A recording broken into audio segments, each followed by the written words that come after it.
Voy a silenciar los micrófonos. Solamente los coanfitriones deben encenderlo para que inmediatamente iniciemos con esta actividad. Ya estamos en Facebook. Elogio a las conexiones que tiene que realizar para que inmediatamente iniciemos. No, comience en Facebook. No, ya estamos en Facebook. No, pues. Ok, pues yo me encargo de ahí para adelante. Exacto.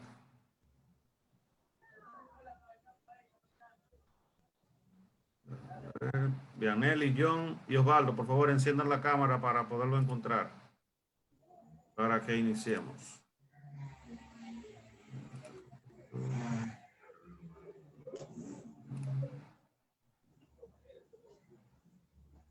John, enciende la cámara para que iniciemos, por favor.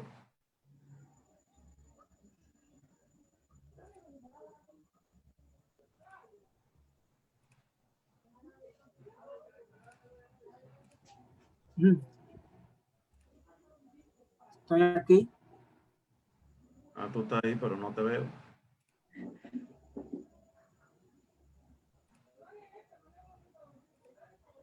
Si pudiera levantar la mano en la aplicación para ver si te encuentro, porque no sé dónde que tú estás. Levanta la mano en la aplicación, John.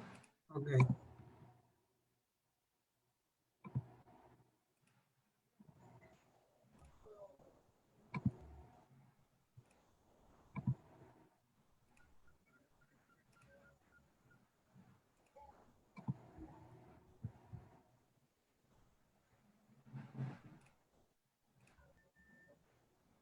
Ya te encontré.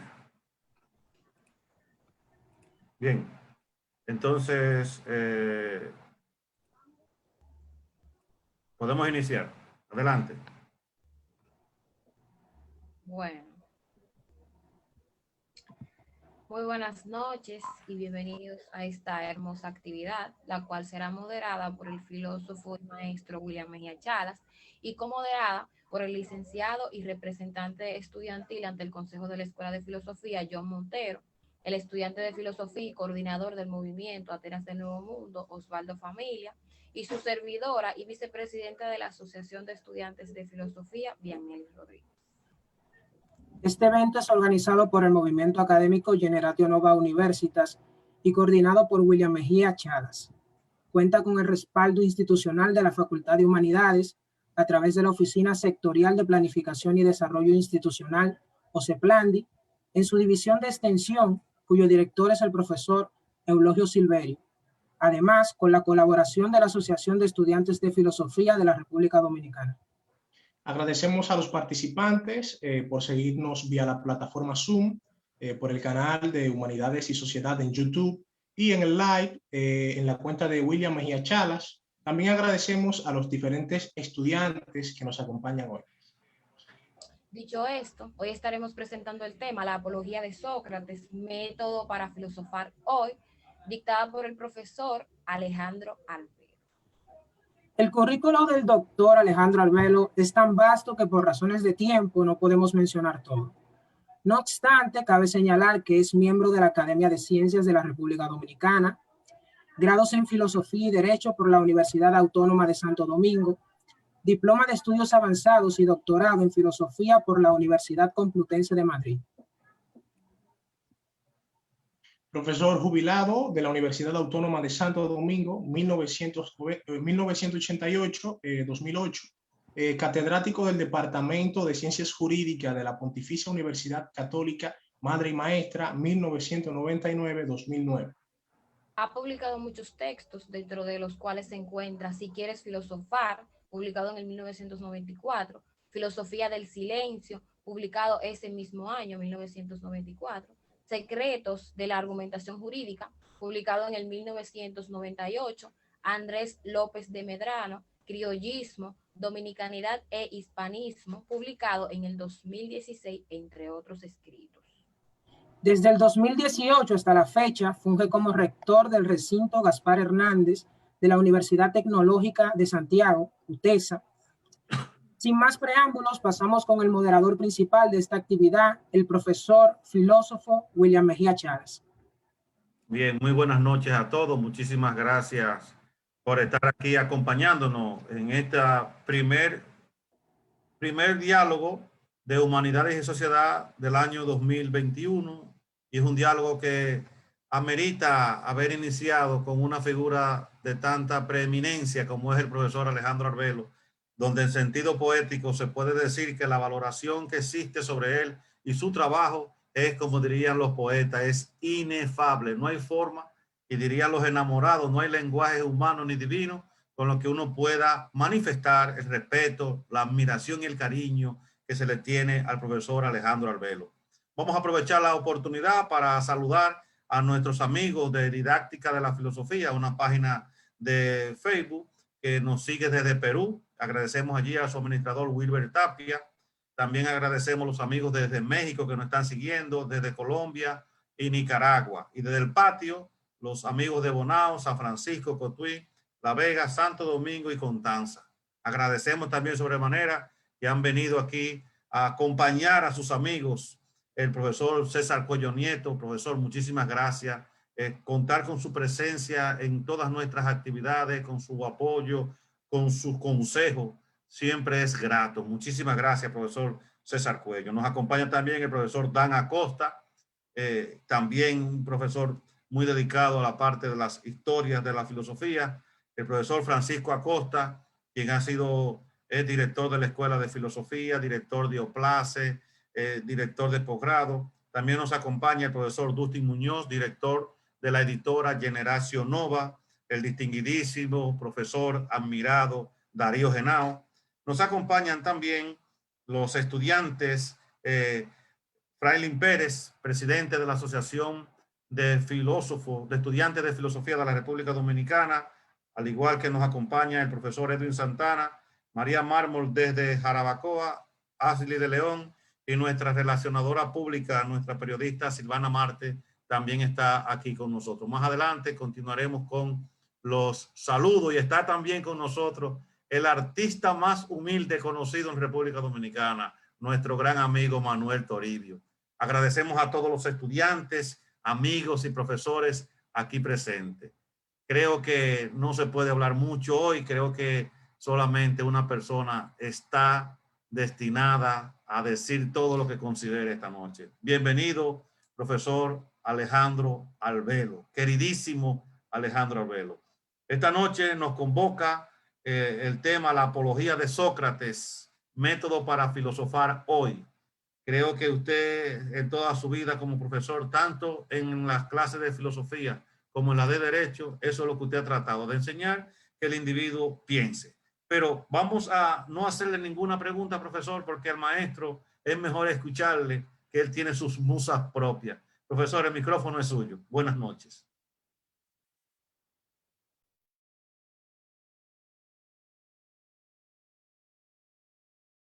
Debe encender su micrófono, querido maestro. Gracias. Lo primero que debo hacer es agradecer naturalmente esta oportunidad de encontrarme tanto con personas queridas, admiradas, como mi profesor César Cuello, con compañeros de toda la vida, como Fran Acosta, como Dan, como Rafael Darío Genao, como Eulogio Silverio, que aunque lo conocí, digamos que 15 o 20 años después de haber abrazado la carrera, es una persona que ha significado mucho en mi vida, lo mismo que el profesor Dustin Muñoz. Manuel Toribio también es parte de esa misma camada. Me hubiera gustado no saber que había tanta gente brillante y un público tan amplio. Para mí me ha emocionado ver a los jóvenes estudiantes de filosofía porque medio me retrataba, me sentía expresado en ellos, tanto en Vianelli como John, como Osvaldo. Yo quisiera ahora, de alguna manera, que ustedes me permitan brevemente leer dos textos. Yo creo que lo que ha dicho William puede servir de pauta de inicio para esta intervención breve que pienso hacer acerca de la apología de Sócrates.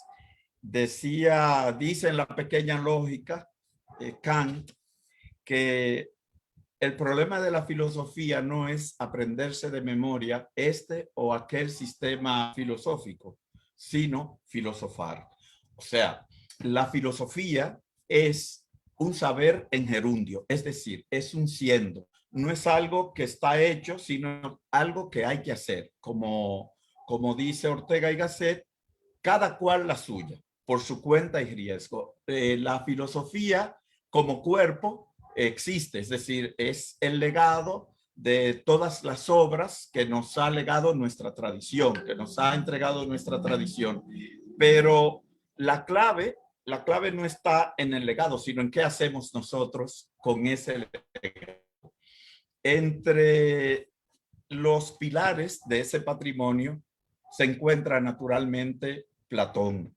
Y con Platón, Sócrates. Aunque mucha gente dice que Sócrates es un invento de Platón, yo he tenido amigos que sostienen esa tesis. Es evidente que no es así. O sea, Platón, claro, recogió el discurso. En un ratito vamos a ver cómo y por qué el discurso de defensa de Sócrates, pero es evidente que Sócrates existió como persona, y muestra de eso es no solo la apología, que digamos que relata un hecho que ocurrió realmente, sino los testimonios de otros contemporáneos, como Alcibíades, que dejó también unos recuerdos de Sócrates, y otros que conocieron a Sócrates, como Aristófanes, a quien él se refiere directamente en el texto de la apología, e incluso Aristófanes creo que es uno de los personajes del simposio. Participa en el diálogo, el banquete del amor. Y yo lo que quería decirles es que quisiera que me permitan leer muy brevemente algo, porque creo que nos puede ayudar a ponernos en contexto el relato de la muchacha Tracia, que aparece en el Teeteto o de la ciencia, que es un parrafito, y luego 2 líneas en el libro sexto de la República, para ponernos, nada más que para ponernos en contexto y para que entendamos un poco por qué en la primera votación. Yo les voy a hacer un relato, por si alguien no ha leído la apología de Sócrates, que lo dudo, pero yo les voy a hacer un relato breve ahorita de qué trata la apología y de qué fue lo que pasó. Pero ahora, para ponernos en contexto, yo quisiera que me permitan leer este breve relato, esta alusión que hace Sócrates en el Teeteto a la altura de 174A a Tales. Dice Sócrates: se cuenta que Tales, cuando estudiaba los astros, se cayó en un pozo al mirar hacia arriba, y se dice que una sirvienta tracia, ingeniosa y simpática, se burlaba de él porque quería saber las cosas del cielo, pero se olvidaba de las que tenía delante de sus pies. La misma burla, dice Sócrates, podría hacerse de todos los que dedican su vida a la filosofía. A una persona así le pasan desapercibidos sus próximos y vecinos, es decir, no se ocupa, el filósofo no tiene en alta estima los chismes de vecindarios. Dice, a una persona así le pasan desapercibidos sus próximos y vecinos, y no solamente desconoce qué es lo que hacen, sino el hecho mismo de que sean hombres o cualquier otra criatura. Sin embargo, cuando se trata de saber qué es en verdad el hombre y qué le corresponde hacer o sufrir a una naturaleza como la suya, a diferencia de los demás seres, pone todo su esfuerzo en investigarlo y examinarlo atentamente. Cuando una persona así en sus relaciones particulares o públicas con los demás se ve obligada a hablar en el tribunal o en cualquier otra parte de las cosas que tiene a sus pies y delante de sus ojos, da que reír no solo a las tracias, sino al resto del pueblo. Caerá en pozos y en toda clase de dificultades debido a su experiencia, y su terrible torpeza da una imagen de necedad. El otro pasaje está tomado del libro sexto de la República de Platón, que debo aclarar que la primera vez que leí el libro sexto lo leí por una selección de textos que hizo Darío Genao para sus estudiantes y me lo suministró a mí. Darío Genao, me refiero a Darío Genao. Este está a la altura del 494A. Pregunta Sócrates, ¿es imposible entonces que la multitud sea filósofa?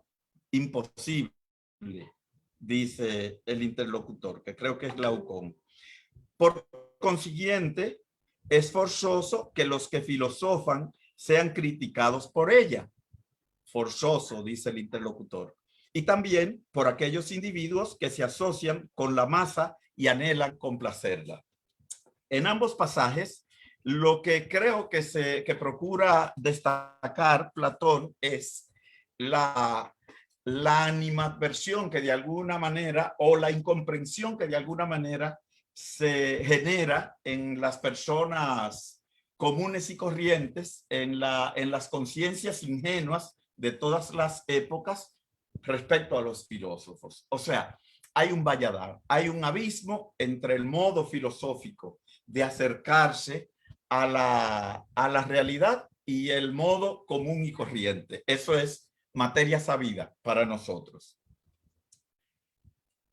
Pero yo pienso que eso nos permitirá de alguna manera comprender por qué en la primera votación de lo que les voy a hablar enseguida, Sócrates creo que obtuvo 221 votos, 220 votos frente a 260. Y entonces en la segunda votación, ya les voy a explicar dentro de un momento cómo era que se hacían los juicios en Atenas. En la segunda votación, 80 de los que habían votado a favor de Sócrates, entonces votaron en contra. Bien. Les cuento, esto está a partir del fragmento 21A, lo que les voy a contar brevemente. ¿De qué trata la apología? Sobre eso que les cuente, voy a tratar de extraer algunas conclusiones o enseñanzas acerca de filosofar. ¿En qué consiste?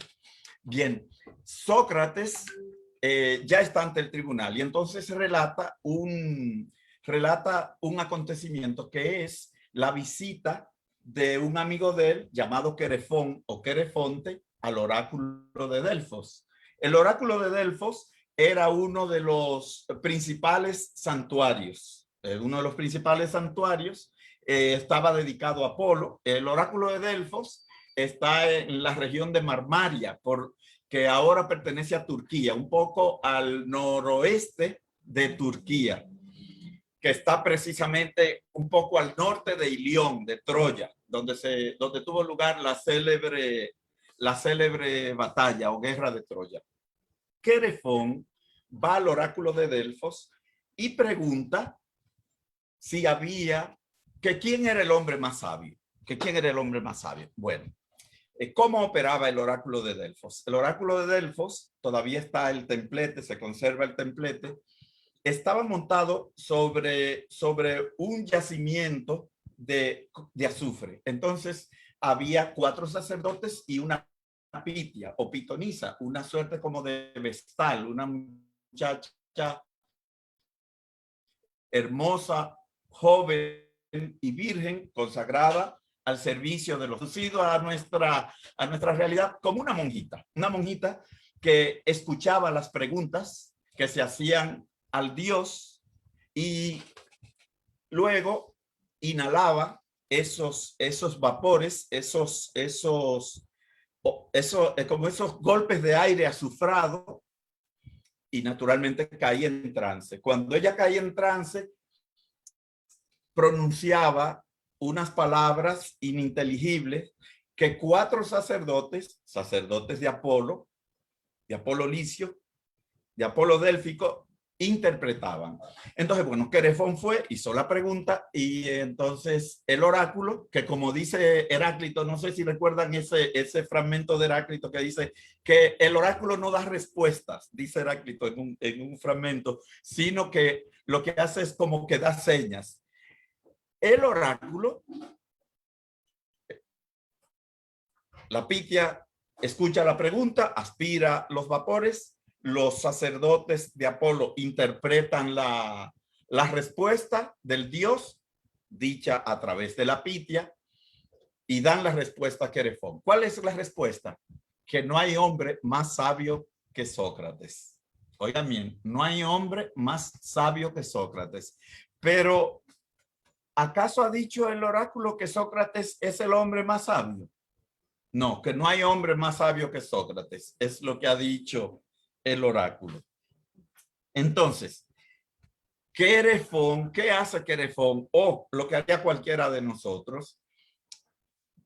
Dice en Atenas, como decimos nosotros, esparce por Atenas la especie de que el oráculo ha dicho que Sócrates es el hombre más sabio, que no hay hombre más sabio que Sócrates, que parece lo mismo, pero no lo es.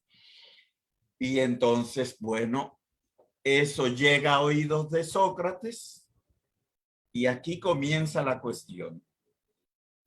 ¿Qué hace Sócrates y qué haría uno cualquiera de nosotros si de pronto el Dios de la sabiduría, dice que no hay nadie más sabio que usted? Naturalmente, una persona común y corriente se pavonea y continúa esparciéndolo. ¿Pero qué hizo Sócrates? ¿Lo admitió? ¿Lo negó? No, ahí Sócrates cae como en una suerte de espacio de reflexión. Dice, pero lo primero que él hace es que trata de comprender. ¿Pero qué habrá querido decir el Dios? ¿Qué habrá querido decir el Dios? ¿Habrá querido decir que yo soy el más sabio? ¿O habrá querido decir que no hay nadie tan sabio, que no hay nadie que sea tan sabio como yo? ¿Acaso es lo mismo? O sea, lo primero, la primera actitud ante un hecho, una expresión, sea de Dios o de los hombres, ante una verdad común, una verdad que se ha esparcido en el pueblo de Atenas. Sócrates lo que hace, que se pregunta si eso que se está diciendo, lo primero que hace es que intenta entender. Esa es la clave. Lo primero es entender. Y esto es importante porque ustedes saben que se habla mucho del giro lingüístico en filosofía, pero giro lingüístico ha habido siempre en la filosofía. La filosofía de lo que trata es del lenguaje. O sea, la filosofía de lo que trata siempre es de significantes y significados, porque la filosofía no trata con cosas, no trata con hechos, sino los hechos tamizados a través del lenguaje. Entonces, lo primero es tratar de entender. No da por hecho que él entiende lo que ha dicho el Dios, ni lo que ha comprendido Querefón, ni lo que se está diciendo en el pueblo de Atenas. No, lo primero es comprender. Entonces, tratando de comprender, Sócrates cae en la incertidumbre. Se pregunta, pero ¿y qué querrá haber dicho el Dios? Porque el Dios no puede mentir, pero se habrá referido a mí porque hasta donde yo sé, yo no soy portador de ningún saber. Entonces, de la comprensión a la pregunta. O sea, ahí hay, digamos que dos apuestas, dos consejos para los que nos sentimos aprendices de filósofos. Primero, comprender. La mejor crítica consiste en comprender. Porque mucha gente a veces se pregunta o cuestiona cosas que no comprende. De la comprensión a la pregunta. Y una vez que Sócrates es, digamos que presa de la incertidumbre, del cuestionamiento y del autocuestionamiento, porque él aprovecha para preguntarse si realmente era él o si él era sabio por ventura. ¿Qué hace Sócrates? Adopta un punto de vista cualquiera, el primero que se le ocurre. No, investiga. ¿Cómo está retratado en la Apología esa decisión de Sócrates de salir a investigar? Noten que él tiene en principio una disyuntiva. El Dios dice que no hay hombre más sabio que Sócrates y yo no me reconozco como tal sabio. ¿Cómo se cura? ¿Cómo busca él curarse de incertidumbre? Sale a investigar. Bueno, y con los primeros que se entrevista es con los políticos. Va y se entrevista con un político. Eso es muy interesante porque Ánito es un político, que es uno de los acusadores. Él es uno de los acusadores, pero no es quien presenta la acusación. Quien presenta la acusación es Meleto, que es poeta, pero lo hace inducido por Ánito. Ánito llegó incluso a ser arconte, como gobernador de Atenas, todavía 15 años después de muerto Sócrates. O sea que era político para la época y siguió en política y se distinguió como político. Entonces, Sócrates no dice a quién visita, pero él va a visitar un político. Y cuando conversa con el político, le acontece lo que yo creo que le acontecería a cualquiera de nosotros o de nosotras que hable hoy con un político. Sócrates comienza a preguntarle sobre la economía. Les recuerdo que el primer tratado de economía que se conoce lo escribió precisamente Alcibíades, un compañero, amigo, discípulo, incluso compañero en la batalla de Potidea, lo narra así en el Simposio del Amor, Alcibíades le pregunta sobre economía, le pregunta sobre la guerra, le pregunta sobre navegación, le pregunta sobre la administración en seco de la cosa pública, de los negocios de la polis de Atenas. Bueno, y el político habla de todo con una seguridad y una propiedad que impacta a cualquiera, menos a Sócrates. Porque Sócrates, mientras conversa con él, se da cuenta de que él lo que estaba hablando era desde un conjunto de esquemas previos o de prejuicios o de ideas sin conexión con la realidad, sino que como todos los políticos, como los políticos de ahora, hablan de todo sin ton ni son. Por eso dicen unas cosas en campaña y después cuando llegan al gobierno no las pueden hacer o tienen que variar el discurso. Y no quiero hacer alusión a ningún tema de actualidad, pero eso pasa frecuentemente. Ahora, antes y pasará después. Entonces Sócrates, ¿qué hace Sócrates ante esa primera inmersión en la realidad? Vamos a decir, ante ese primer excursus investigativo, dice, bueno, pero yo como que comienzo a entender ahora, es el político y yo estamos prácticamente en la misma situación. El político no sabe nada de lo que habla. O sea, yo tampoco sé nada. O sea, el político no sabe y yo tampoco sé. Ahora, yo aventajo al político en una sola cuestión. Que yo sé que soy ignorante, que yo sé que no sé, pero el político es tan ignorante que ni siquiera se da cuenta de que ignora aquello de lo que habla. Primera nota. Luego, ¿qué hizo Sócrates? Se leyó los textos de los poetas.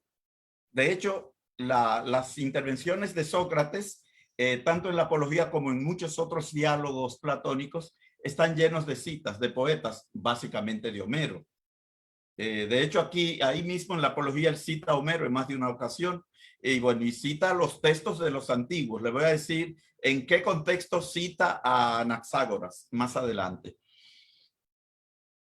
Entonces, a diferencia de lo que le aconteció con los políticos, al leer a los poetas, Sócrates se da cuenta de que los poetas sí sabían algunas cosas. Sus libros sí están llenos de verdades. Tienen muchas verdades. Hay verdad en la poesía. Esto es interesante a propósito de esa resistencia histórica que hay entre los poetas y los filósofos. La culpa que le atribuyen a Platón, que podemos hablar de eso más adelante, pero no es el tema, de no querer recibir a los poetas en la República. ¿Y por qué? Que ya es un poco queda superado a partir de Hölderlin y de Nietzsche, pero no hablemos de eso ahora. Vamos a quedarnos con que Sócrates lee a los poetas. Lee a los poetas y ya sabemos, descubre algunas verdades. Y naturalmente fue a conversar con, y al conversar con los poetas, ¿qué aconteció?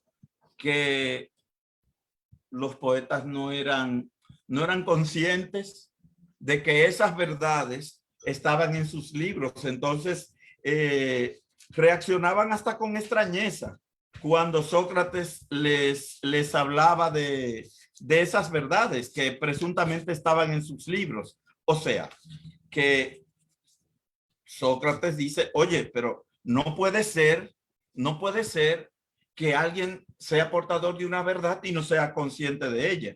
En eso yo creo que de alguna manera yo los aventajo a ellos, porque yo sé muy pocas cosas, entre ellas que nada sé, pero yo las sé y soy consciente de que lo sé. ¿Qué pasa con los poetas? Él lo dice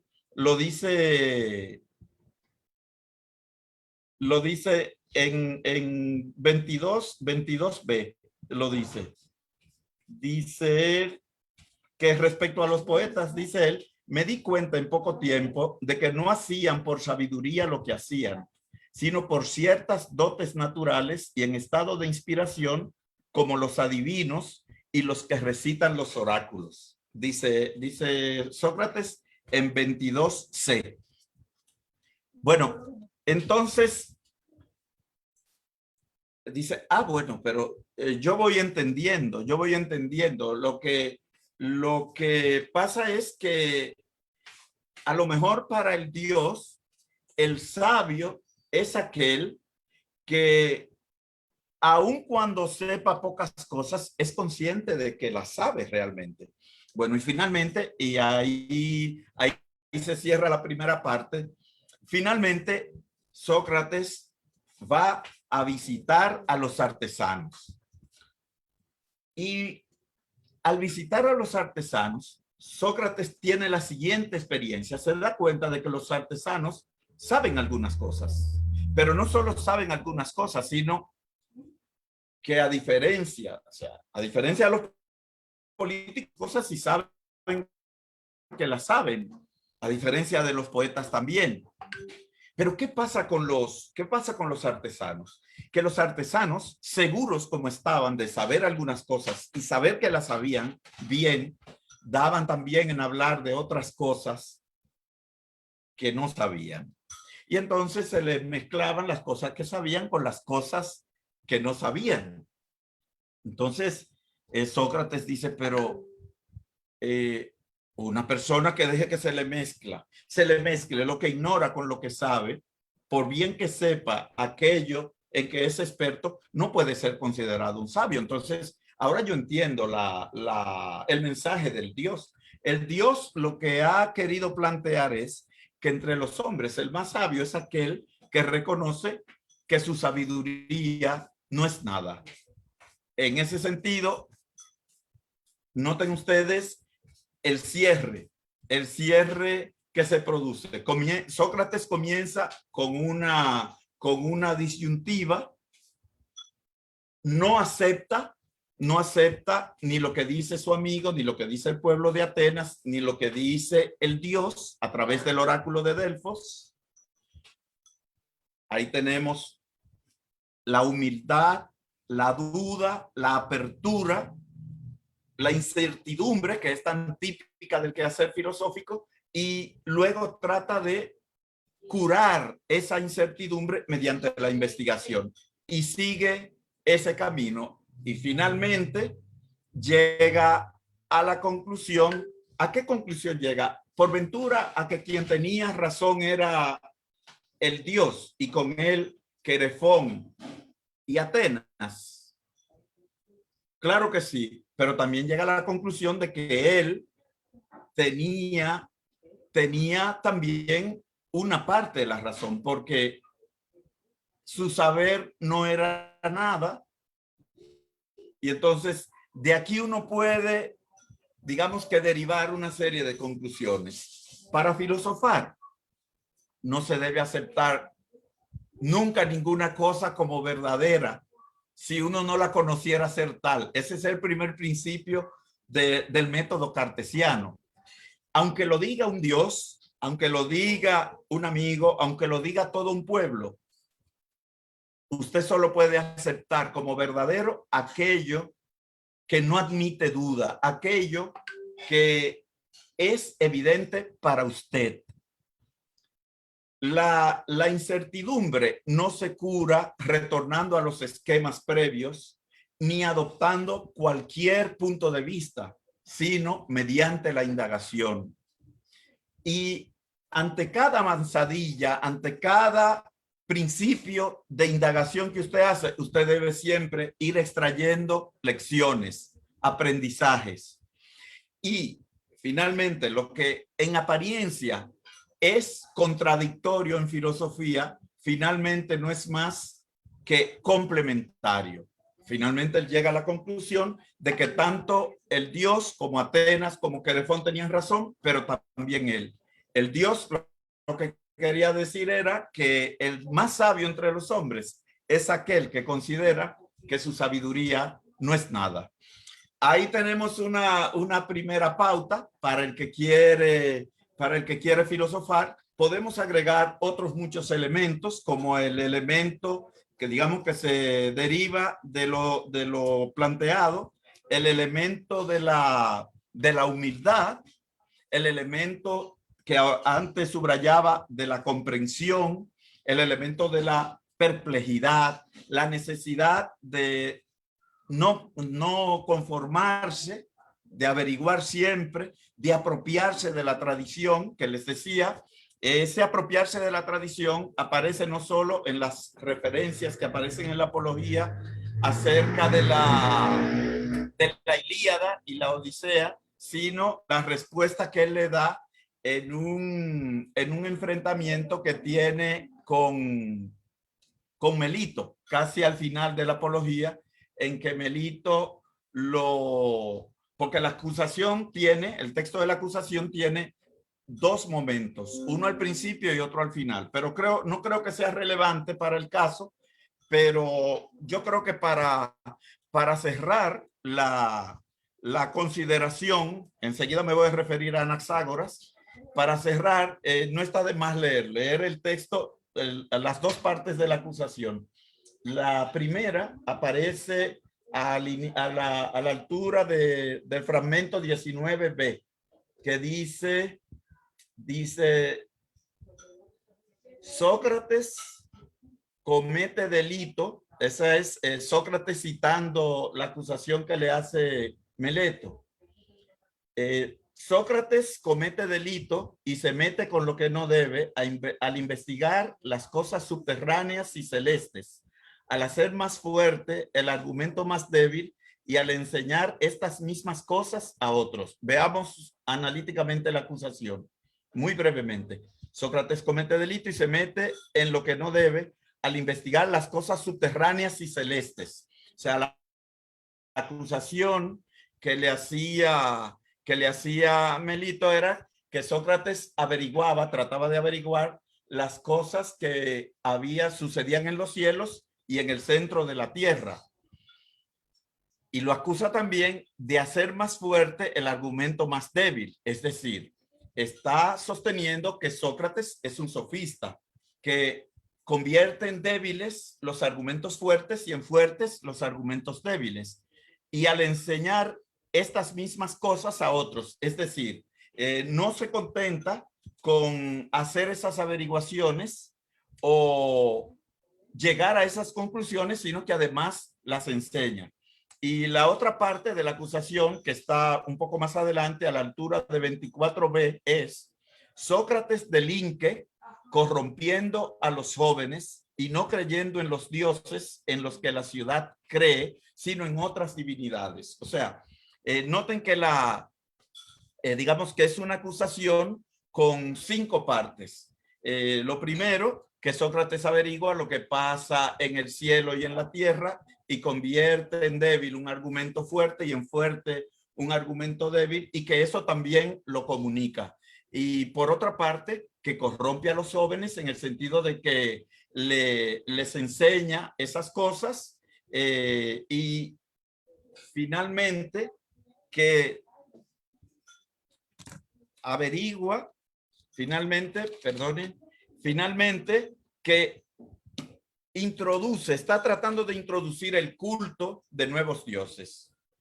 Entonces, respecto a lo primero, Sócrates comienza el discurso diciendo que él tiene que hacer como una suerte de lucha contra fantasmas, porque hay unos acusadores antiguos y unos acusadores nuevos o contemporáneos. Cuando se refiere a los antiguos, está hablando naturalmente de Aristófanes, quien en Las nubes y las avispas presenta a un Sócrates. Bueno, el Sócrates de las nubes es un Sócrates que vuela, que dice que la luna es una piedra, que invita a sus alumnos a no pagar las deudas y a desobedecer a los padres. Y la segunda acusación, él la responde, y aquí viene lo de apropiarnos del pasado filosófico. Él dice que ¿cómo puede Melito acusarlo de eso? Porque quien sostiene esas tesis es Anaxágoras, y que los jóvenes no tienen necesidad de oír de él y aprender de él cosas que pueden comprar por 1 o 2 dracmas en la orquesta, que era un lugar como donde se podían conseguir libros. De ahí se infiere la necesidad imperiosa que tenemos los aprendices de filósofos de apropiarnos de nuestro pasado. O sea, el arte de pensar, esa actitud de duda metódica que luego vamos a encontrar en la tradición occidental, y esa necesidad imperiosa de acercarnos con humildad a lo no conocido y llegar a nuestras propias conclusiones, es decir, mirar con pupilas renovadas el mundo, pero naturalmente para llegar a nuestra propia visión, grande o pequeña, así del pasado como del presente, de nuestros contemporáneos y muy especialmente de nosotras y nosotros mismos. Ahí yo dejo la pauta para el diálogo. Empecemos a dialogar ahora. Bien, excelentísimo su comentario, mi queridísimo y admirado profesor. No se podía esperar algo menor a las expectativas. Usted siempre la sobrepasa. Bueno, en este momento vamos a pasar a que las personas presentes que quieran hacer una pregunta, hacer un comentario, compartir una idea con el distinguidísimo e ilustre profesor, este es el momento. Tienen que aprovechar, porque no muchas veces en su vida van a poder tener de frente a un expositor de este calibre. Vamos a agradecer al profesor Eulogio Javier, que desde Estados Unidos nos está siguiendo la transmisión, el profesor Luis Ulloa. Agradecemos también al profesor Miguel Poirier, la profesora Ruth Cueva, que también nos están siguiendo. Ramiro Osorio, desde Ecuador, también nos sigue. Los profesores Anthony Almonte, Víctor Álvarez, Carlos Rosario, Marlon Mesa, María Tellería, también nos siguen. Agradecemos también la presencia de María Mármol desde Jarabacoa. Bueno, tenemos aquí 2 personas que quieren participar. A ver, Marcos Beliar, por favor, activa tu micrófono para que pueda participar. Marcos Beliar. ¿Puede activar tu micrófono, Marcos Beliar? Bueno, parece que Marcos Beliar tiene problemas. Profesor Miguel Ángel Poirier, active su micrófono y puede participar. Adelante. Excelente. ¿Me oyen? Sí, te escuchamos muy bien. ¿Me escuchan? Sí, te escuchamos muy bien. ¿Me escuchan? Te escuchamos muy bien, profesor. Sí, porque yo estoy oyendo con interferencia, no sé si es en internet mío.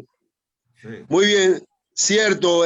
Felicito como siempre la brillante ponencia de mi amigo, colega, de compartir escuela. Bueno, ver la apología de Sócrates como, pero la parte importante, el conjunto de emoción, esta disertación la pondría como ya el último trago del vino exquisito, si se refiere un poquito al diálogo desencadenante, donde narra la muerte que él fue condenado, ya en el Critón, aunque sea un poco ahí para ponerlo como complemento. Muy bien, profesor Alejandro Arbelo, ¿cómo prefiere usted? ¿Usted prefiere varias personas que hagan varias preguntas y luego usted va recogiendo o quiere responder de manera individual? Yo creo que sí que es mejor así, hermano William, pero no entendí bien porque escuché con interferencia la intervención del hermano Poirier. Hermano Poirier, apaga la cámara y enciende el micrófono para ver si te permite tu... Parece que el internet mío. Apaga la cámara, mi querido profesor Poirier. Apaga la cámara y solo habla para que te podamos escuchar. Bueno, es posible. Además, ¿me oyen ahí? Sí, pero apaga la cámara. Apaga la cámara para que te escuchemos. Sí, no, que ya si se puede referir un poquito ya a que es el donde es ejecutado una vez que se le condenó en la apología. Ya esa parte, un poquito, un minuto que se refiere a eso, el Critón. El proceso donde Sócrates fue ejecutado, el Critón. Bueno, pues ya sí, el maestro Alberto sí pudo escuchar la opinión. Vamos, entonces Marcos Beliar, activa tu micrófono. ¿Ya me escucho? Sí, ahora sí te escuchamos. Adelante, Marcos Beliar. Bueno, buenas noches. En la parte que el señor estuvo explicando sobre los oráculos, quisiera que me haga la aclaración si ellos eran un dios o un ser divino, o más o menos qué trataba sobre esa parte de los oráculos, que me aclare un poquito ahí. Muy bien, muy bien. Entonces, Brian Araujo, activa tu micrófono para que puedas hacer tu pregunta. Brian Araujo. ¿Me escuchan? Sí, te escuchamos muy bien. Buenas noches. Mi pregunta es sobre de quién es la autoría del libro, porque como se expresan los oráculos en ese tiempo, eran como un tipo de identificación de pensamientos. Las personas escribían algo como no tenían suficiente prueba para comprobarlo, utilizaban a los dioses como fuente. Por eso estaba introduciendo que los oráculos eran parte de una mitología. Utilizaban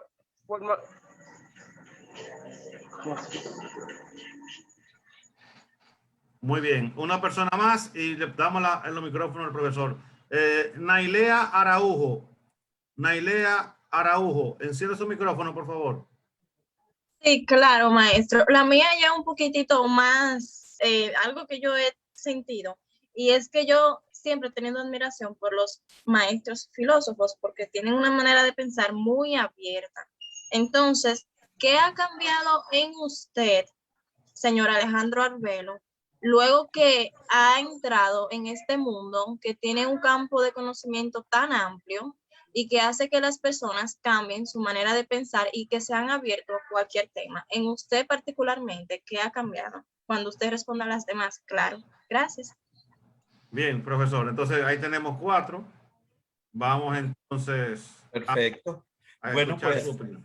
cómo no. Lo primero, respecto a la intervención del maestro Poirier, él se refiere al diálogo Critón, si yo, aunque lo oí con interferencia, pero creo que él se refirió a Critón y a Fedón. O sea, el Critón, vamos a ver algo que creo que nos va a ayudar también a aclarar un poco lo que planteaba Brian Araujo de la autoría del libro. Un poco para ver un poco el contexto. Ahora, por ejemplo, hay un geopolitólogo norteamericano apellido Alston que habla de la trampa de Tucídides. Ha elaborado ese concepto para referirse a algo que ocurrió en Grecia, específicamente a partir del año 434 antes de nuestra era. Había dos grandes ciudades-estado, Esparta y Atenas para la época, y ambas tenían una serie digamos, de ciudades-estado aliadas. Entonces, de pronto, Grecia comenzó a ascender y a fortalecerse tanto que Esparta sintió temor por el ascenso inusitado de Grecia y le declaró la guerra.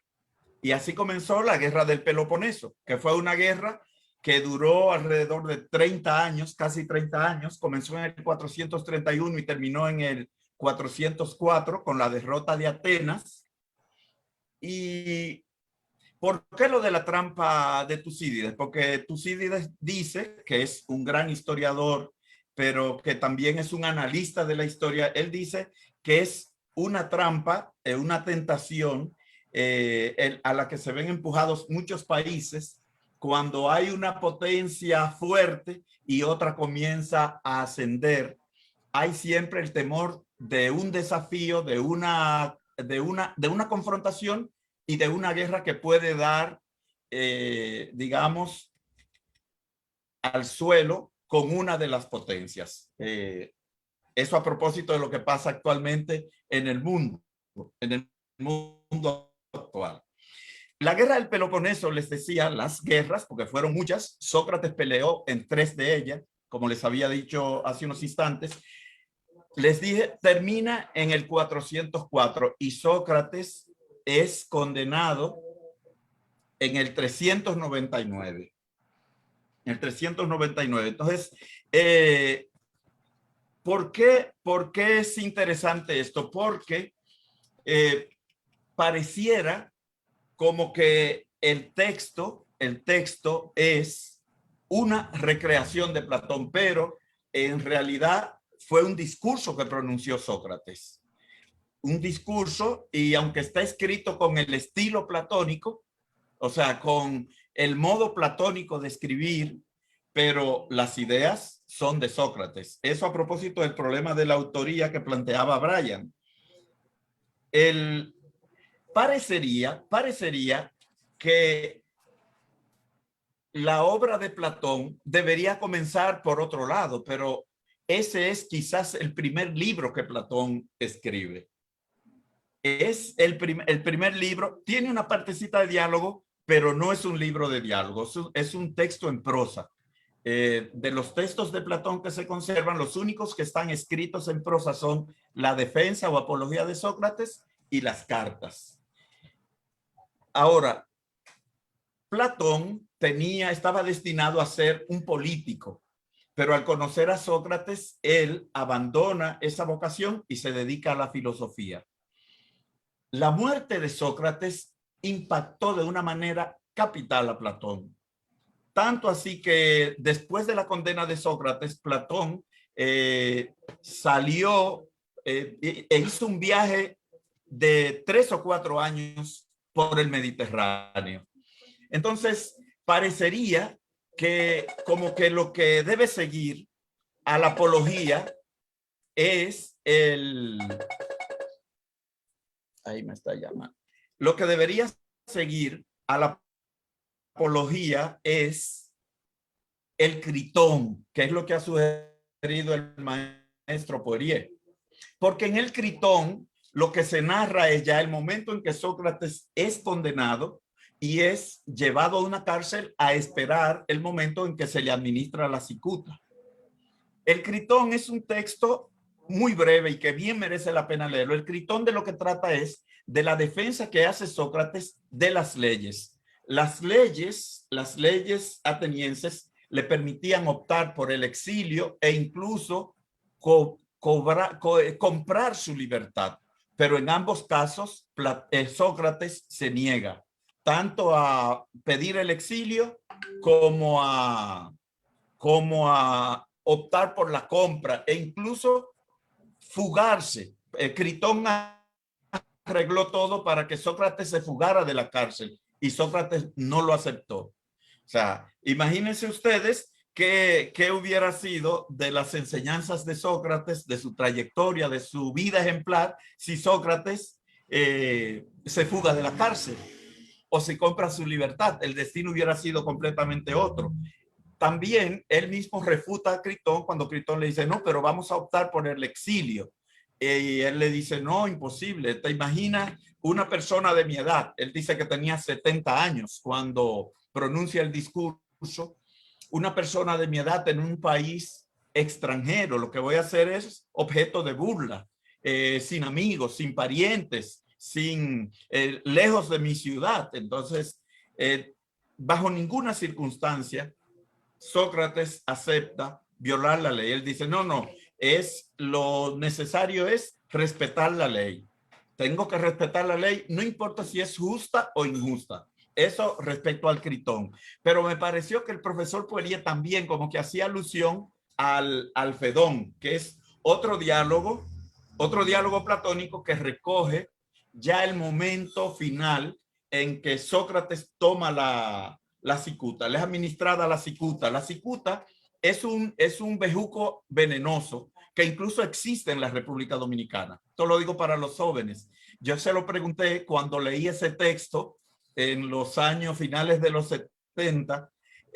Yo se lo pregunté al profesor Eugenio de Jesús Marcano, y él me dijo, sí, aquí hay cicuta.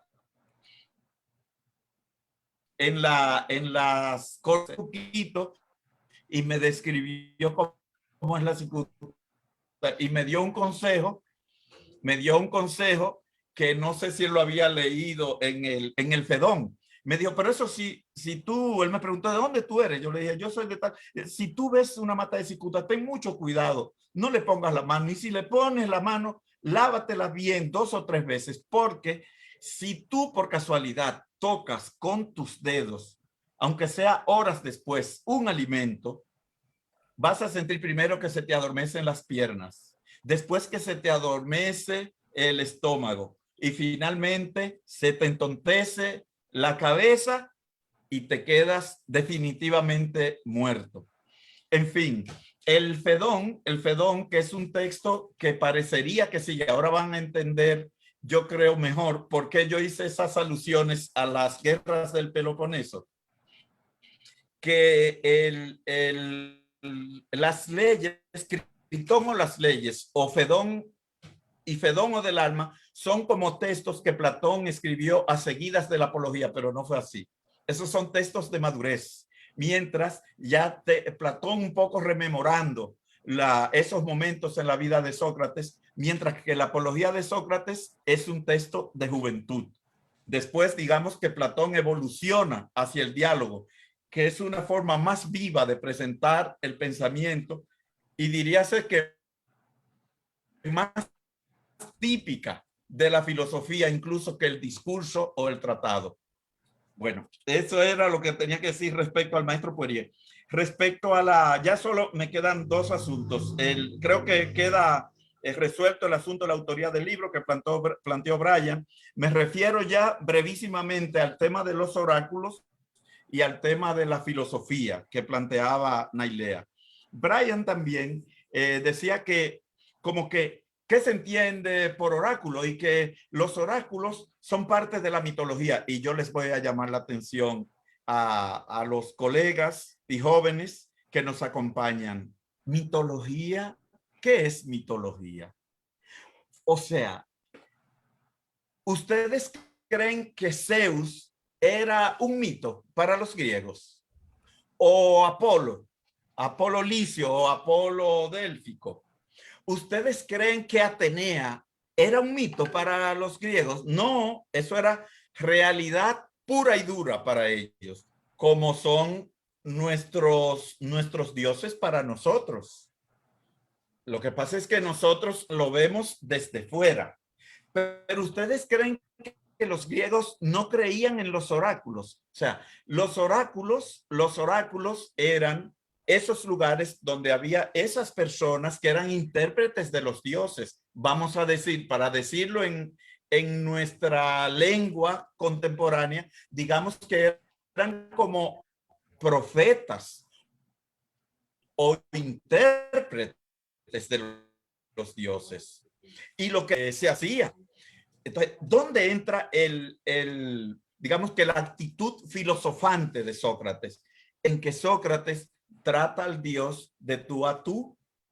O sea, él no lo toma como, y en ese sentido, la segunda parte de la acusación que les leí tiene algo de razón, y en el sentido de que realmente él estaba corrompiendo a los jóvenes. ¿Corrompiéndolo en qué sentido? Corrompiéndolo en el sentido de que les estaba invitando a renegar de la ideología dominante. Eso sí podría decirse. La ideología como el conjunto de esquemas o la conciencia, el conjunto de elementos que conformaban la conciencia ateniense de la época. Entonces, ¿y qué es lo que hace la filosofía actualmente? Lo mismo, remover esquemas. La filosofía lo que hace es movernos a pensar acerca de lo que nos enseñan, de lo que nos mandan a pensar, de lo que nos mandan a decidir. No de los que, sino de lo que nos mandan a pensar y a decidir. Entonces, los oráculos, o sea, tenemos que distinguir la mirada desde fuera, que creo que es a lo que se refiere Brian, la mirada desde fuera, que es nosotros mirando la cultura griega de hace 25 siglos, y otra la mirada desde Grecia, de la cultura griega. ¿Cómo veían los griegos a sus dioses? ¿Como mitos? No, como realidad pura y dura, como vemos nosotros a los nuestros. ¿Cómo veían ellos el templo de Delfos? El templo de Delfos era lo máximo. ¿Saben cómo? ¿Por qué se fundó allí ese templo? Porque Atenea, la diosa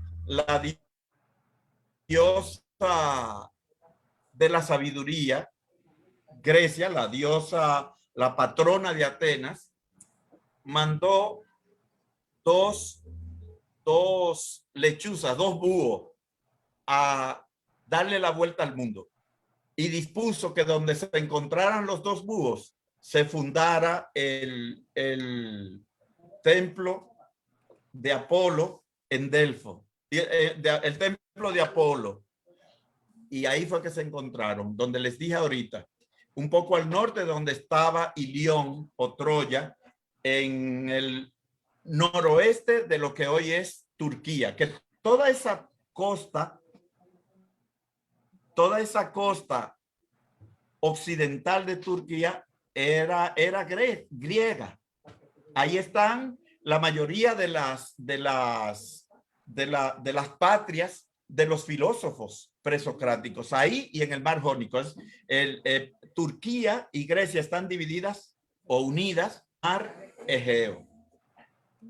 Entonces, respecto a la filosofía, yo creo que la pregunta que planteaba Nailea, yo creo que la filosofía es una constante invitación a la humildad, a la apertura de mente, a la diversidad y al encuentro con el otro. O sea, porque en filosofía nadie nunca se da por terminado ni por completo, sino que los filósofos, aún los filósofos consagrados, no hablo de aprendices como la mayoría de los que estamos aquí, sino de filósofos, nunca se sienten en posesión absoluta de la verdad, sino que son eternos buscadores de esos absolutos que han formado la cultura occidental, es decir, el bien, la verdad la justicia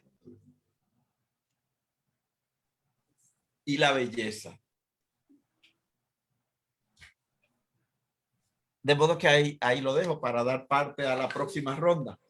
Muy bien, profesor. Interesantísima y muy puntual y jugosa la manera en cómo usted responde cada una de las preguntas. Profesor, esta noche aquí tenemos personas de diferentes áreas. Por ejemplo, tenemos al profesor Roque Bretón, profesor de física. El profesor Franklin Susaña, profesor de contabilidad. Y tenemos aquí el profesor Berson Rosario, que nos es grata su presencia, profesor de letras que recientemente acabó de publicar un libro, Reminiscencia de la piel. Eso es, profesor, para chuparse los dedos ese libro. También nos acompaña Elisauri Suárez, un estudiante muy excelente de filosofía, el profesor Gilberto Rodríguez, y nos acompaña también Gladys Abreu, la presidenta de la Fundación Sonrisa, que hace un trabajo sumamente maravilloso con aquello que se denomina como las madres canguro, aquellos niños que no tienen quien lo amamante y van voluntarios a amamantar a esos niños para que puedan vivir. Así que gracias, Gladys, por estar aquí con nosotros. Y a todos los profesores que nos acompañan. Que estamos ahora en otro momento. Aquellas personas que quieran hacer alguna pregunta, agradecemos al profesor Darío Regalado, profesor de Filosofía de la Religión, que nos sigue a través del Facebook Live. Y ahora pasamos que cualquier otra persona que quiera hacer un comentario o alguna pregunta, siempre le digo que estamos ante la presencia de un prominente profesor, al profesor Eulogio Javier desde Estados Unidos. Profesor distinguidísimo, querido amigo, active su micrófono. Muchísimas gracias, William. Buenas noches a todos. Saludo a mi querido y admirado amigo, el maestro Arbelo. Yo no quería perderme ese banquete de escuchar al maestro Arbelo. Y me siento muy feliz porque cuando él hablaba de esa ignorancia de Sócrates, pero por lo menos saber que era ignorante, entonces yo me siento muy tranquilo, porque si hay cosas de las que yo tengo un cúmulo bastante amplio es de ignorancia. Y quería preguntarle a propósito del título del diálogo, que es la apología de Sócrates, pero para pensar hoy. Entonces yo, por ejemplo, me he dado cuenta que he leído bastante autores de filosofía, aunque yo soy profesor de literatura, pero como seguidor de Borges he tenido que ir hacia atrás a buscar todos esos personajes. Pero también cuando uno va más hacia adelante, pensando por ejemplo en filósofos, voy a mencionar 3 filósofos más o menos recientes. Estamos hablando de Roland Barthes, y cuando el maestro Arbelo hablaba del término de mitología, uno de sus libros fundamentales, que es Mitologías, que son una serie de artículos, y donde él habla de ese concepto de mitología que tenemos, digamos, hoy, ¿no? Pienso también en un filósofo como Michel Foucault. Y por último, Jacques Derrida, por ejemplo, y que estos autores todos van a tomar como modelo a Platón. Es decir, esos diálogos de Platón como que están prácticamente en el mundo actual, o sea, estamos en el mismo punto. Es decir, en los diálogos de Platón las verdades no se establecen de manera concreta, sino que, sobre todo en el caso de Sócrates, Sócrates nunca daba una respuesta, sino que más que respuestas eran como preguntas. Entonces yo pienso, si estamos en el punto de partida todavía de tratar de conseguir esa verdad, sí que existe. Pienso que la verdad quizás sean relativas o sean epistémicas, como diría Foucault. Pero la idea es esa. Estamos en ese punto de inicio, digamos, infinito, de la búsqueda de la verdad con los diálogos platónicos. Bien, entonces, profesor Berson Rosario, por favor, active su micrófono. ¿Cómo está, Arbelo? Muy buenas noches. Gracias por permitirme participar en esta gloriosa actividad. La llamo gloriosa porque, imagínate, lo más grande, la filosofía. Yo quería que el maestro se refiriera específicamente a una interrogante que yo tengo. ¿Qué tan cierto es la participación de Sócrates con los sofistas? Y de ser así, ¿cuándo adjura Sócrates de ellos? Bueno, distinguido profesor Arbelo, tiene ahí dos buenas preguntas. Creo que podría tratar de contestarlas. Déjenla de Nati también para que la recoja, Natividad Guerrero. ¿La de quién? ¿La de quién? Natividad Guerrero. Ah, pero que no la veo. ¿Dónde está? Que ponga levante la mano, ya sea por... Ay, que la está levantando físicamente. Así. Adelante, Natividad. Active su micrófono.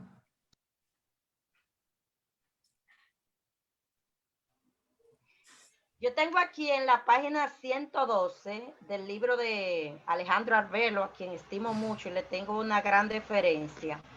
Y quisiera que me contestara esta pregunta que yo la respondí hace unos años, pero quisiera que él ahora me la contestara él. ¿En qué difiere la situación actual respecto al comportamiento de nuestros políticos, artistas y poetas y las que aparecen en la apología de Sócrates? Bueno, ahí está. Bien, adelante, profesor Arbelo. Bueno, esto está que arde, William, con estas intervenciones de estos compañeros. Bueno, respecto al tema que plantea, que trae mi hermano Eulogio Javier, del problema de la verdad, es un problema peliagudo, un problema que, digamos, trae de cabeza a los filósofos desde la antigüedad hasta el presente. Hay múltiples posiciones. Ya ustedes saben la actitud de la posmodernidad y del denominado pensamiento débil, que trata el discurso o el logo como relatos o metarrelatos o narrativas, un poco a partir de la incidencia de Nietzsche en el pensamiento occidental, que de alguna manera deja sugerido en muchos pasajes que la verdad se define un poco por la utilidad. Entonces, si la verdad existe o si no existe, es un tema difícil de abordar, pero a lo mejor no hay esa verdad eterna y absoluta, aunque hay valores que han permanecido en el tiempo, desde los griegos hasta el presente, pero a lo mejor la verdad es como sugiere Ortega en alguna parte. A lo mejor la verdad es como un plato roto, del que cada uno de nosotros heredó una esquirla y debe entregarla a quien nos sobreviva cercano al morir, y a lo mejor al final de la historia alguien logre reunir el plato completo. Entonces, quizá yo no puedo ser responsable por la verdad total, pero sí puedo trabajar en el pequeño fragmento de verdad a que yo puedo tener acceso. Y yo creo que esa debe ser la labor. Cada uno de nosotros, jóvenes, contemporáneos, mayores, expertos, aprendices, cada uno de nosotros tratar de llevar esa esquirla, de dejar esa esquirla, dejar el testimonio de nuestro contacto, de nuestro comercio con la verdad. Como dice un viejo adagio, un trigo no hace el granero, pero ayuda a su compañero. Yo creo que esa debe ser la labor de nosotros, los que nos dedicamos a este tipo de saber.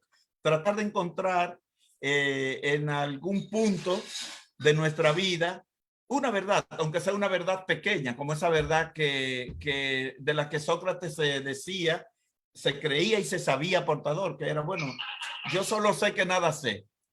Pues eso fue lo que él pudo, y así muchos filósofos lo que han tratado de hacer es de encontrar ese dato primario del universo. Por ejemplo, en Descartes uno lo encuentra en el cogito ergo sum. Ese es el principio que él cree aportar, del cual él entiende que se derivan todos los demás. O digamos que Feuerbach, el principio de la unidad y de la eternidad de la materia, y así sucesivamente. Ojalá que uno pudiera encontrar, o Ortega, que llega a la conclusión de que la vida es el primer dato del universo, ese es el primer principio de su filosofía. Entonces, ojalá que nosotros, lo que nos queda de vida, todos los que estamos convocados esta noche, pudiéramos consagrarlo a encontrar esa pequeña verdad y también poder legarla, o sea, poder hacer lo que han hecho tanta gente como Silverio, como Javier, como César, dejarla por escrito con la esperanza de que al final de los finales alguien a lo mejor tenga acceso a esa verdad, a la verdad. Pero a nosotras no nos está dado, digamos que, ocuparnos de apresar la verdad, sino pequeñas verdades. Esa es mi sugerencia, pero no pretende solucionar la cuestión porque es demasiado difícil lo que ha planteado Eulogio para mis medios. Respecto a lo que la pregunta o la intervención de Bergson me parece sumamente interesante también, sumamente interesante, porque mire usted que Sócrates, la primera parte de la acusación que leímos, decía que justamente acusaba a Sócrates de sofista, porque lo presentaba como alguien capaz de convertir un buen argumento en un mal argumento y un mal argumento en un buen argumento. O sea, eso era lo que hacían los sofistas. Pero, ¿por qué? ¿Qué pasa? ¿Por qué eso levantaba roncha en el tiempo de Sócrates? Y yo me pregunto, ¿no lo levanta hoy? ¿No lo levanta hoy? Cuestionen las verdades establecidas. Pregúntense primero cuáles son las verdades establecidas en este tiempo y cuestiónenlas. Y vamos a ver si levantan roncha o no levantan roncha. O sea, el que tiene un discurso favorable a lo existente, al establecimiento, el que no toca las raíces, el que no cuestiona estructuralmente lo que acontece, cómo se manejan los asuntos del mundo, no tiene problema. Ahora, cuestione los asuntos del mundo y usted verá que termina como Assange o como Snowden o como muchos otros, perseguido y acusado falsamente de muchas cosas. O sea, y ahí entro en parte en la cuestión que planteaba Natividad. ¿Cuánto hemos cambiado? ¿Cuánto ha cambiado el hombre? ¿Cuánto ha cambiado el Estado y sus usos? Y me remito a una frase que se repite constantemente en La edificación de la muralla china de Kafka. La dirección es tan vieja como el hombre. Trata de entender con todas tus fuerzas las órdenes de la dirección y luego deja de meditar. Si usted deja de meditar cuando comienza a acercarse a los vicios estructurales del mundo en que vivimos, no tiene problema. Pero si usted sigue meditando o sigue haciéndose preguntas, claro que va a chocar. Claro que va a chocar. Entonces, respecto a la cuestión que planteaba Natividad, me recuerda un planteamiento que me ha hecho el profesor Eulogio Silverio muchas veces, que él dice como que debíamos convocarnos un día a completar esas guías de lectura que aparecen al pie de esos textos, en un volumen que nos es conocido, que es Si quieres filosofar. En realidad, como les decía, yo creo que hemos cambiado poco. Hemos cambiado poco y la situación de la poesía hoy no es distinta a la de Grecia. Los poetas son artistas, claro. Los poetas quizás no son como los retrata Sócrates en la Apología. Hay muchos poetas que dicen verdades y que son conscientes de que las dicen. Ahora, ese es un trabajo que habría que hacer. Sería bueno preguntarse si Borges era consciente, a propósito de lo que ha dicho Eulogio, de todas las cosas tremendas que dice, por ejemplo, en el poema de los dones, que es un poema bastante directo, o lo que de las cosas tremendas que dice Vallejo en los poemas humanos, o en Trilce, o en los heraldos negros. Sería interesante preguntárselo uno. O si Manuel del Cabral estuvo consciente de lo que planteó desde Pilón hasta Chinchina, o sea, porque los poetas, a propósito de la poética del pensar, o sea, los poetas siempre han sido pensadores, y hay de hecho poetas en los que se unen, como el caso que les mencionaba de Hölderlin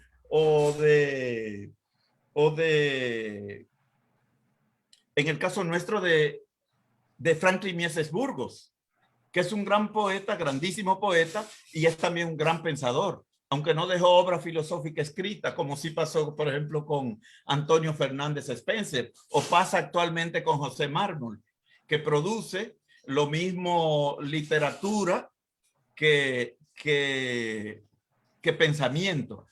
Pero a propósito, volviendo un poquito atrás para cerrar, a propósito de la cuestión que planteaba Bergson, que no le di el cierre debido, hay que pensar que Sócrates es acusado y juzgado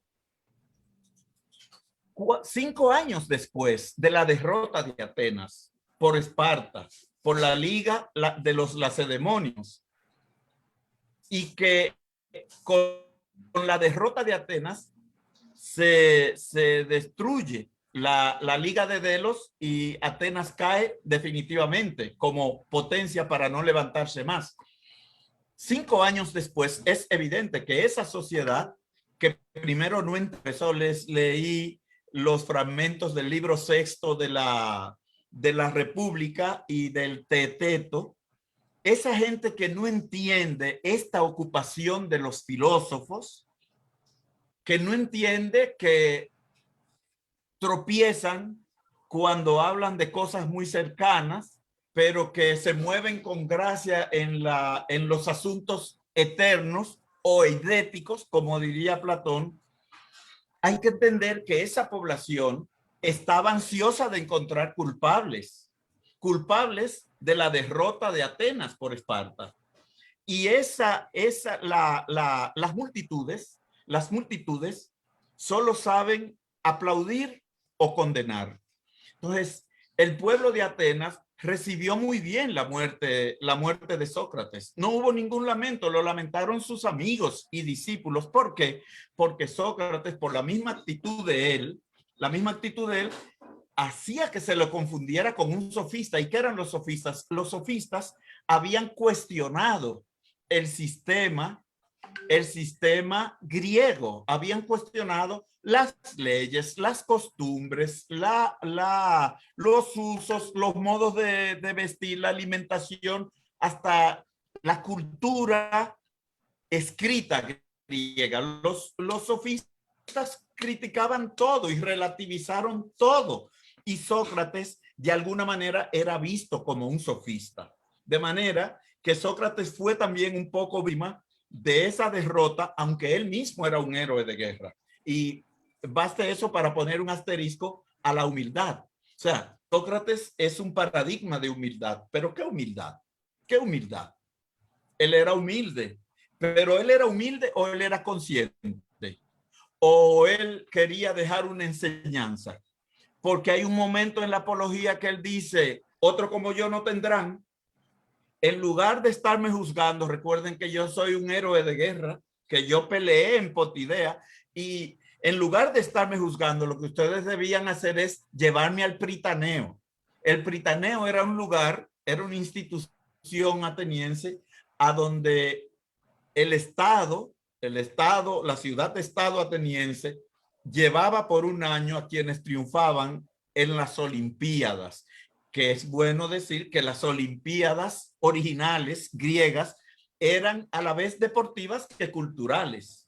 O sea, había competencia deportiva, pero había también competencia de teatro y competencia de canto y competencia de poesía. En fin, dejo esto como una nebulosa así porque son temas demasiado hondos y para los que naturalmente yo no estoy preparado, pero les recuerdo nada más a propósito de la intervención del hermano Berson, cuyo libro sobre el postumismo me leí hace 2 o 3 meses más o menos, que ese pueblo que recibió a Jesús con palmas y aleluyas en las calles, 72 horas más tarde estaba gritando, crucifíquenle, crucifíquenle, crucifíquenle. Yo pienso que Sócrates fue un poco víctima de esta veleidad de las masas de que habla el Teteto y el libro sexto de la República. Excelente, mi querido y admirado profesor. Y usted ha tocado ahora al final lo que podría ser otro conversatorio, una comparación entre el proceso de Sócrates y el proceso de Jesucristo al momento de ser condenado y ese tipo de cosas. Tendría mucha tela por donde cortar y verificar si Sócrates, igual que Jesucristo, fueron condenados de manera justa o de manera injusta. Y ya eso podría ser parte de otro diálogo. Queremos agradecer sobremanera su participación. Eulogio, si te quiere decir algo, pero creo que cuando las cosas llegan al culmen, hasta ahí hay que dejarlo, porque no podemos nosotros que agregar más. Profesor, excelente su participación. Creo que ha sido la mejor manera como podemos iniciar los diálogos de este año Humanidad y Sociedad, que ya están programados para cada miércoles. El próximo miércoles vamos a presentar parte de un estudio de investigación que hizo el movimiento académico Generación Nova Universidad, del cual formamos parte, donde vamos a presentar la percepción de los estudiantes de la UAS sobre la docencia virtual. Sería lo que trabajaríamos el próximo miércoles. El miércoles 24, el miércoles 31 de marzo. Vamos a trabajar lo que es la batalla del 30 de marzo, en su 177 aniversario. El 7 de abril vamos a trabajar lo que es la didáctica de la filosofía, y el 14 de abril vamos a trabajar algo sobre Eugenio Trías y el hombre pasional. Así que, queridos compañeros, voy a abrir los micrófonos para que todo el que quiera saludar de manera directa al profesor Arbelo o a cualquier amigo aquí presente lo pueda hacer. Agradecemos a todos los amigos que nos siguieron a través del Facebook Live, al profesor Mariano Nina Sierra, que se acaba de integrar, a los amigos de Colombia, Nicaragua, Perú, México y Ecuador, a todos los estudiantes de las diferentes asignaturas que reciben docencia de los profesores Eulogio Silverio, William Mejía Chara y el profesor Dustin Muñoz, y sobre todo agradecemos la presencia exquisita de todos los aquí presentes. Voy ahora a permitir que todos los micrófonos puedan ser encendidos y puedan saludar directamente a tan majestuoso profesor que no siempre ni detenerlo a él ni a uno que sea igual que él.